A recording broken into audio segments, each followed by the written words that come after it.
ጌታ ኢየሱስን እንደ ግለረኛ አድርጎ ተቀብሎ ዳግም ተወልዶ አንድ ሰው ከጸጋ እውነት እየራቀ በሄደ ቁጥር ለሃይማኖትና ጳውሎስ እንደሚለው ለተራ አሮጊቶች ተረት እየቀረበ ነው ማለት ነው። ስለዚህ እኔ ነገርኳችሁ አንድና አንድ ነገር ብቻ ነው። መዳን በኢየሱስ ክርስቶስ ነው። መዳን በጸጋው ብቻ ነው። መዳን በመስቀሉ ስራ ነው ብዬ ስነግርባችሁ አንድ ነገር ነበር የሆነው አለ ምዕራፍ 3 ላይ ክርስቶስ ኢየሱስ በአይናችሁ ላይ እንደ ተሰቀለ ሆኖ ተስሎባችሁ ነበር። እንዲሁም ምን ይሄን አዚም ነው የምለው አለ ጳውሎስ። ማን ነው አዚም ያደረገባችሁ? መንፈሳችን አንድ የሚራበው እውነት እኮ ይሄ ብቻ እኮ ነው።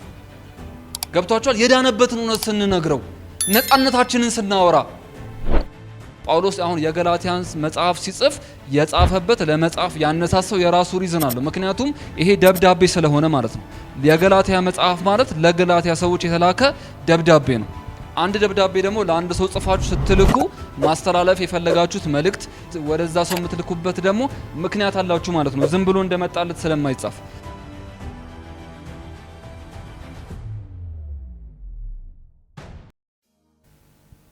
ሃሌሉያ። የእግዚአብሔር ቃል ለኛ ትዝታችን ነው። ኢየሱስ ጌታ ነው። ትዝታችን ነው። ዳዊት የሚለው አንድ ቃል አላነብላችኋለሁ፣ ይገርመኛል። ለኔ ቃልህ አለ ትዝታዬ ነው አለ። ስለ ትዝታ ስታስቡ አንድ ነገር ነው ትዝ የሚላችሁ። ምክንያቱም አንዳንድ ሰዎች በጣም ካሳለፉት ካደረጉት ነገሮች የሚያስታውሷቸው ነገሮች አሉና ከዛ እንደዚህ ይላሉ፣ ትዝ ይለኛል እኮ እሱ እኮ ትዝታዬ ነው፣ አሰላስለዋለሁ። ገብቷችኋል? አንድ ነገር ትዝታዬ ነው ስትሉ ማሰላስለው ነው፣ ሙልበት ነው፣ ሁሌም የማስተውለው ነው፣ እማረሳው ነው እያላችሁ ነው ማለት ነው። ስለዚህ ዳዊት ደግሞ ለኔ ትዝታዬ አለ ቃልህ ነው። ላንበብላችሁ። አቤቱ ሕግህን በብሉይ ኪዳን ሕግህን የሚሉት ቃላቶች እግዚአብሔር እንደ ቃሉ አድርጎ የሰጣችሁ ሕጉን ስለሆነ ማለት ነውና አቤቱ ሕግህን እንደምን እጅግ ወደድኩት። ቀኑን ሁሉ እርሱ ትዝታዬ ነው። ለዘለዓለም ለኔ ነውና ትእዛዝህ ከጠላቶቼ ይልቅ አስተዋይ አደረገኝ። ምክርህ ትዝታዬ ነው፣ ካስተማሩኝ ሁሉ ይልቅ አስተዋልሁ። ቃልህን እጠብቅ ዘንድ ከክፉ መንገድ ሁሉ እግሬን ከለከልኩ። አስተምረኸኛልና ከፍርድህ አራኩ። ቃልህ ለጉሮሮዬ ጣፋጭ ነው፣ ከማር ወለላ ይልቅ ለአፌ ጣፈጠኝ። ከትእዛዜ የተነሳ አስተዋልኩ፣ ስለዚህ ሐሰትን መንገድ ጠላሁ። ሕግህ ለእግሬ መብራት ለመንገዴ ደግሞ ብርሃን ነው አለ። አንድ ጊዜ ነግሬያቸዋለሁ አይደል? ለምሳሌ አንድ ሰው በጨለማ እየሄደ አንድ ባትሪ ሲያበራ ማለት ነው፣ የስልኩን ፍላሽ ላይ ታብርቶ እያበራ ሲሄድ ማለት ነው። ገብቷቸዋል? እግሩ እንዳይሰናከል ከፊት ለፊት ያሉት ነገሮች እንዳይመቱት ያ ብርሃን ለአይኑ እያሳየው ከነገሮች ሁሉ እያመለጠ እንዲሄድ ያደርገዋል ማለት። ስለዚህ ዳዊት እንደዚህ አለ፣ እኔ ከፊት ለፊቴ ላለው መንገድ አካሄዴ እንዲያምር፣ እንዳልሳሳት፣ እንዳልሰናከል ሕግህ ለእግሬ መብራት ነው፣ ለመንገዴ ደግሞ ብርሃን ነው። ምክንያቱም በዚህ በጨለማው ዓለም ላይ ስለሆነ የምንኖረው እኔ በብርሃን እንድሄድ እንዳልሳሳት፣ በአንተ መንገድ በአንተ ፍቃድ ያንተ መንገድ ብቻ ተከትዬ እንድሄድ ሕግህ ለእግሬ መብራት ነው፣ ለመንገዴ ደግሞ ምን ነው ብርሃን ነው አለ ማለት ነው። ኢየሱስ ጌታ ነው። ስለዚህ ይሄ እግዚአብሔር ቃል ከስብከት ያለፈ ነው። ይሄ እግዚአብሔር ቃል እንዲሁ ከመወያየት ያለፈ ነው። ይሄ እግዚአብሔር ቃል ለኛ ህይወታችን ነው። ይሄ እግዚአብሔር ቃል ለኛ መኖሪያችን ነው። ማለት ሁለተኛ መኖር የለንም። ከእግዚአብሔር ቃል ውጭ አማራጭ የለንም። ሁሌ እንደምላችሁ ቃሉና እግዚአብሔር እኩል ናቸው። ከዚህ ይሄን እግዚአብሔር ቃል እየተማርን ነው፣ እያጠናን ነው፣ እየተወያየን ነው ማለት ከእግዚአብሔር ጋር እየተነጋገርን ነው ማለት ነው። ስለዚህ ዛሬም ስትሰሙኝ እግዚአብሔርን እንደሚሰማ ሰው፣ ከእግዚአብሔር ጋር እንደሚነጋገር ሰው፣ እግዚአብሔር የሆነ ነገር ሊያስተምረው እንደተዘጋጀ ሰው ነው የምትሰሙኝ ማለት ነው። ኢየሱስ ጌታ ነው። ስለዚህ የጸጋው ህይወት የሚል ትምህርት እየተማረን ነበር። ይሄ ሶስተኛው ቀን ነው። ከአንድ የመጽሐፍ ክፍል መጀመር ፈለኩ። የገላትያ መልእክት ሁላችሁም እንደምታውቁት የጸጋ መጽሐፍ ወይንም ደግሞ የነጻነት መጽሐፍም ተብሎ ይጠራል። ይሄ የገላትያ መልእክት ጸሐፊ ማን ነው? ጳውሎስ ነው የጻፈው። እንደነገርኳችሁ ደግሞ መጽሐፍቶች ሲጻፉ ስፔሻሊ የአዲስ ኪዳን መጽሐፍቶች ሲጻፉ የራሳቸው ሪዝን አላቸው። ለምሳሌ ጳውሎስ አሁን የገላትያን መጽሐፍ ሲጽፍ የጻፈበት ለመጽሐፍ ያነሳሰው የራሱ ሪዝን አለው። ምክንያቱም ይሄ ደብዳቤ ስለሆነ ማለት ነው። የገላትያ መጽሐፍ ማለት ለገላትያ ሰዎች የተላከ ደብዳቤ ነው።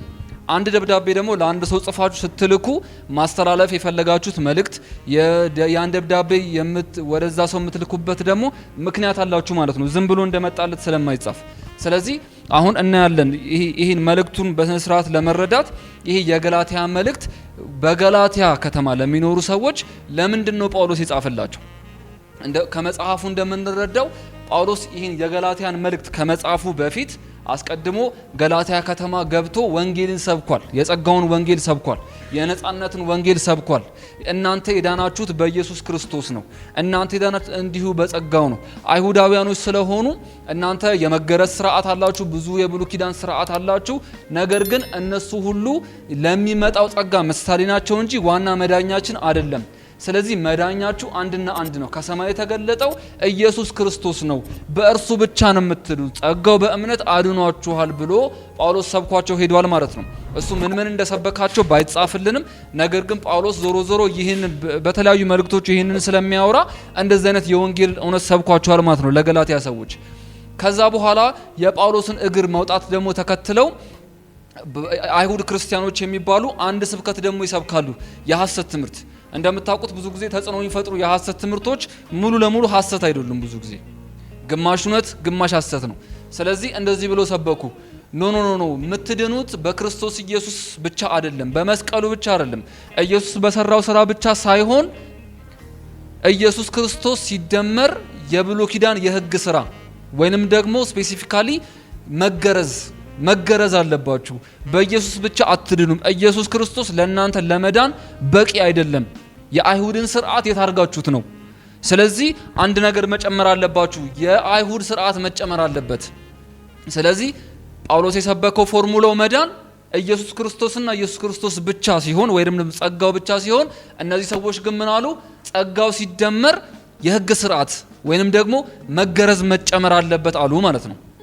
ከዛ በኋላ እነዚህ ሰዎች ይህን ትምህርት የሚሰሙ በክርስቶስ ኢየሱስ አምነው የዳኑ ጳውሎስ የሰበካቸው ሰዎች ደግሞ ምንም እንኳን እውነቱን ቢረዱ ከመጽሐፉ እንደምንረዳው ከአይሁድ ዘንድ ስደት እንዳይደርስባቸው ፈሩ። ይህን የመገረዝ ስርዓትማ ባንቀበል እዚሁ አገር ላይ የኖርን እንዴት እንኖራለን? ስለዚህ ብለው ሳያስቡ ትምህርቱን እየተማሩ ትኩረታቸውን ከእውነት ሸሹና ይሄ ሕጉና ክርስቶስ ወደሚል አስተሳሰብ መጡ ማለት ነው። ስለዚህ ጳውሎስ ይሄን ይሰማና አንድ መጽሐፍ ይጽፍላችኋል። ይሄ የገላትያን መጽሐፍ ወደ በኋላ በደንብ አነብላችኋለሁ። እንዴት ፈጥናችሁ ወደ ልዩ ወንጌል ዞር እንዳላችሁ እኔ እንኳን ከናንተ ልማር እወዳለሁ አላችሁ። እኔ ይሄ የጸጋው ወንጌል እንዴት እንደገባኝ አውቃለሁ።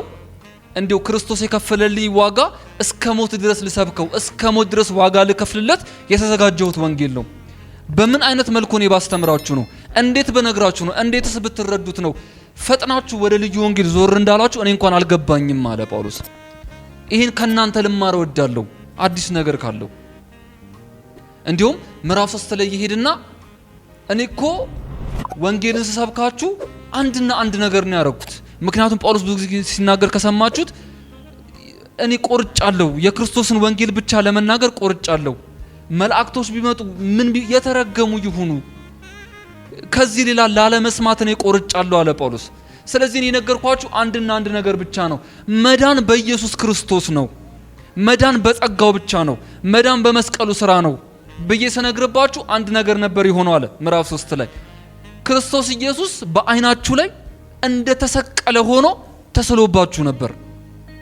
እንዲሁም ምን ይሄን አዚም ነው የምለው አለ ጳውሎስ።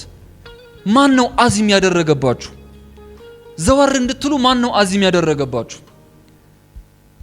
እንዲሁ ከዚህ ወንጌል ከምሸሹ ከነሱ ዘንድ የመጣው መከራ አይሻላችሁም ወይ? ማን ነው አዚም ያደረገባችሁ? ስለዚህ ደግሜ ይሄን ልጽፍላችሁ እወዳለሁ እያለ ጳውሎስ በገላትያ መጽሐፍ ላይ ለገላትያ ሰዎች ይነግራቸዋል ማለት ነው። ኦኬ። ስለዚህ ጳውሎስ እንደዚህ ዋጋ ከፍልለታለሁ የሚለው እንደዚህ አትኩሮ ድብና አድርጎ የሚያስተምራቸው ያለው የጸጋ ወንጌል ምንድን ነው? በመጀመሪያ አሁን ጸጋ ስንል እንዲህ ሁለት ቃሎች ናቸው። ጸጋ ግን ምንድን ነው? ይሄን ያህል ጸጋ የሚባለው ቃል ይሄን ያህል ደብዳቤ የሚያጽፈው ዋጋ የሚያስከፍለው ምን ቢሆን ነው? እሱን እንነጋገራለን ማለት ነው። ይሄ ጸጋ የተባለው ሐሳብ ብዙ ጊዜ እዚህ ቤተክርስቲያን እንደምንነጋገረው ክርስትና ከብዙ ሃይማኖቶች መካከል አንዱ ሃይማኖት አይደለም ብለናል።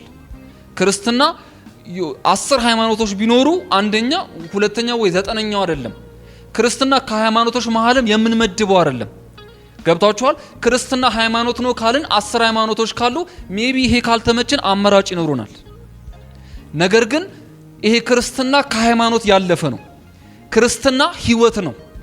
ክርስትና ትርጉሙ እንኳን የክርስቶስ ተከታዮች ናቸው አይደል? መጽሐፍ ቅዱስ ላይ ለመጀመሪያ ጊዜ ክርስቲያን የሚባሉ ራሱ የቱ ጋር የተጠቀሰው? በሐዋርያት መጽሐፍ ላይ በአንጾኪያ ለመጀመሪያ ጊዜ ሰዎች ክርስቲያን ተባሉ ይላል። ለምንድን ነው ሲባል ክርስቶስ ኢየሱስ የሚባል አንድ አስተማሪ መሲህ መጥቷል። የእሱን ትምህርት ሰምተው ደግሞ የተሳቡ የሚከተሉ ሰዎች አሉ። ስለዚህ እነዚህ ሰዎች ማን ይባሉ ተባለ? ክርስቲያን ይባሉ ተባለ።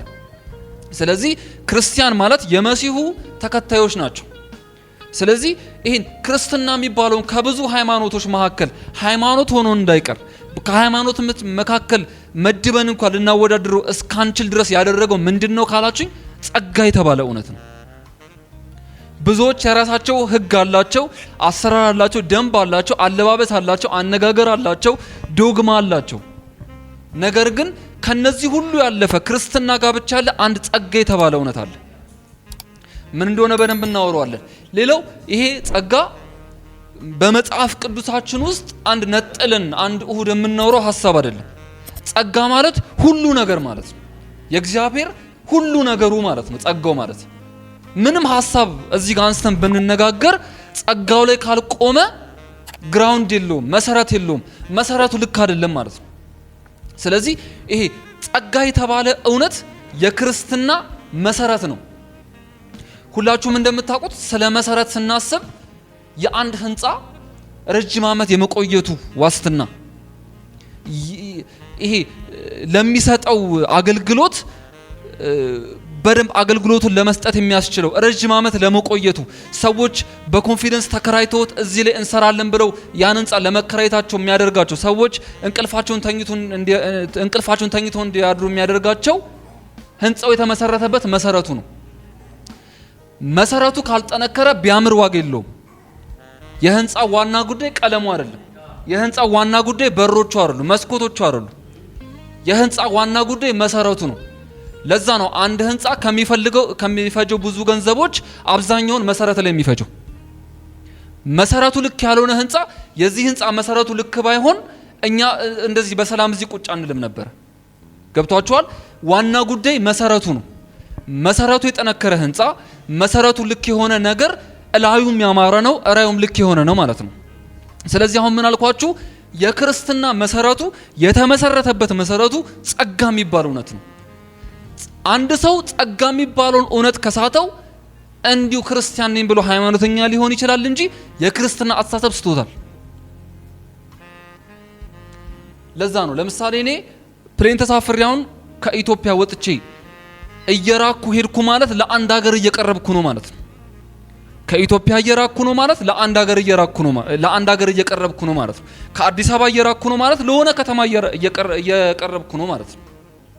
ስለዚህ አንድ ሰው ለጸጋ እውነት ከጸጋ እውነት አስተሳሰቡ ዕውቀቱ ከጸጋ እውነት እየራቀ ነው ማለት ወደ ራሱ እየቀረበ ነው ማለት ነው። ወደ ራሱ አቅም እየቀረበ ነው ማለት ነው። ሌላ ወደ ህግ ስርዓት እየቀረበ ነው ማለት ነው።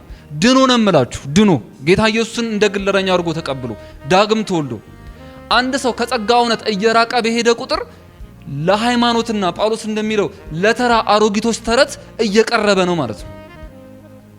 ስለዚህ ዛሬ እንኳን የጸጋ ህይወት ተብሎ ፖስተር ላይ ተለጥፎ እኛ እዚህ መተን መማራችን የሚያስጨበጭብልን ጉዳይ ራሱ አይደለም፣ ግዴታችን ነው። ምክንያቱም ይሄ ለመማር ያልፈቀዱ ሰዎች በሆነ ህይወት ስርዓት ለመያዝ የፈቀዱ ሰዎች ናቸው። ገብቷቸዋል?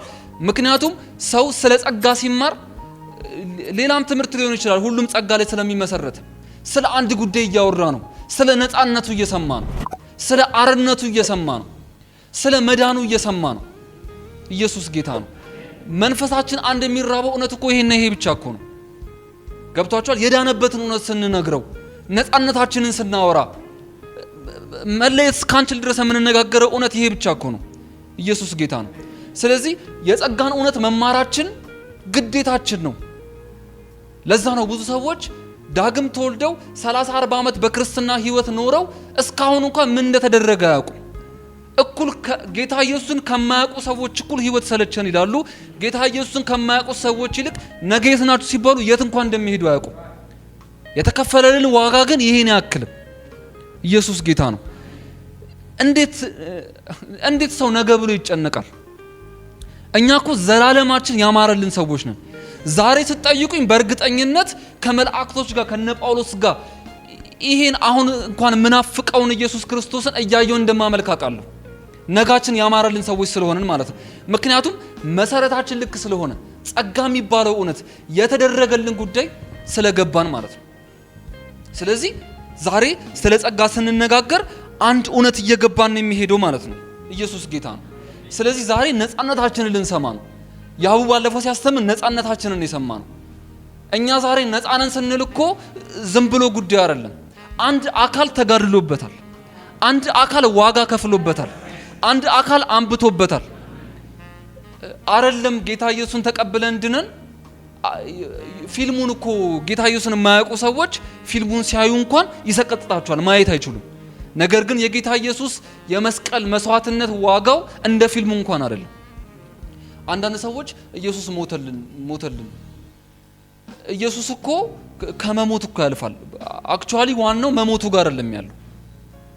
ገብቷቸዋል? አንድ እናት እኮ ብዙ እናቶች ለልጃቸው ብሎ ሞት ያውቃሉ። ብዙ ወታደሮች ለአገራቸው ብሎ ሞት ያውቃሉ። ዋና ጉዳይ መሞቱ ጋር እንኳን አይደለም። እርሱ ሞቶ የእርሱን ህይወት ለኛ መስጠቱ ነው። ነገር ግን እንዲሁ መገረፉ እንኳን እንዲሁ መድማቱ እንኳን ለአይምሮ እንኳን አይመችም፣ ለአይን እንኳን አይመችም ማለት ነው። የተከፈለልን ዋጋ እጅግ ታላቅ ስለሆነ ማለት ነው። ስለዚህ ይሄ አሁን እያወራን ያለ ነው እንዲህ ዋጋ የተከፈለበት ጸጋ የተባለው እውነት ምንድን ነው?